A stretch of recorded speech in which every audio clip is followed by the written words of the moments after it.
Sino maglaom nga sa imo pagpamalandong sa Biyernes Santo, nga sa imo pagpanglakaton sa sakripisyo, isa ka trahedyang nagahulat sa imo sa dalan. Naglabot sa 3 ang napatay sa nagluntad nga trahedya sa nagaprosesyon sa Barangay Alangilan, siyudad sang Bacolod kagabi Abril 18. Base sa post ang simbahan nga Our Lady of the Most Holy Rosary Parish and Shrine Alangilan, ginakasumugid nila ang pagtaliwan nanday Jonel Solano, Gilvin Tanique kag Dayna Pluhinog. Sa investigasyon sang pulis nga nakuha sang K5 News FM Bacolod, may nalipong nga isa ka babayi samtang nagaprosesyon.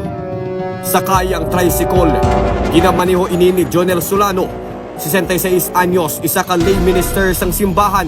Nagaangkas sa iya likod amo si Gilvin Tanique, kag sakay sa sidecar amo si Dayna Driho, minor de edad, Lara Lazarita, 18 anyos, kag Marnina Samantha, lunsay mga minor de edad.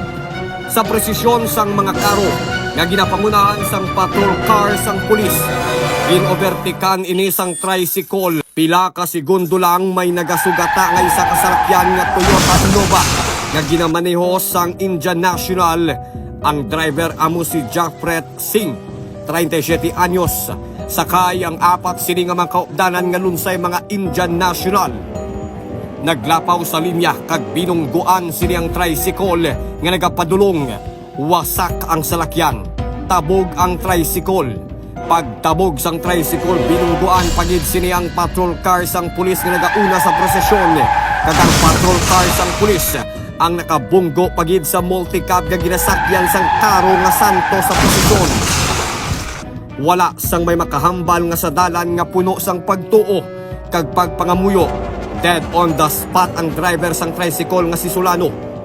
Masobra 15 ka mga persona ang nagkalapilasan sang aksidente. Dala na diri ang mga tumuluo nga nagaprosesyon.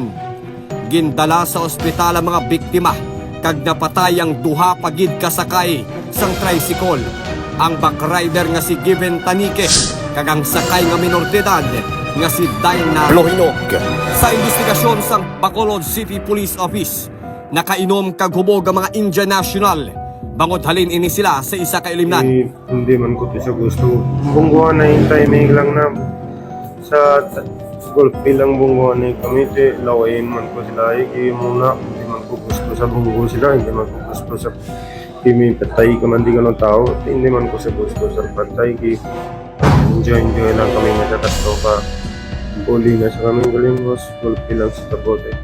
Wala nga may nagdahang nga matula sa wala ko number nga palangga ko sa wala ko kapangayo pasensya sa time nga kisaga gala inay kami buot pero pagkabas wala na ayuhay naman. Sa sining Biyernes Santo, gintakloban sang langit ang mga tumuluo nga sarang kuntani madala sa pagpangamuyo. Nagalaom nga sa ila sini nga paglakat sa dalanon, makita nila ang ila pagtuo sa Ginoo. Apang sino bala makahambal sini nga sa dalan sang cross nga ginasundan kay Jesus, amo man ang dalan sang kamatayon sang wala nahibaluan nga trahedya.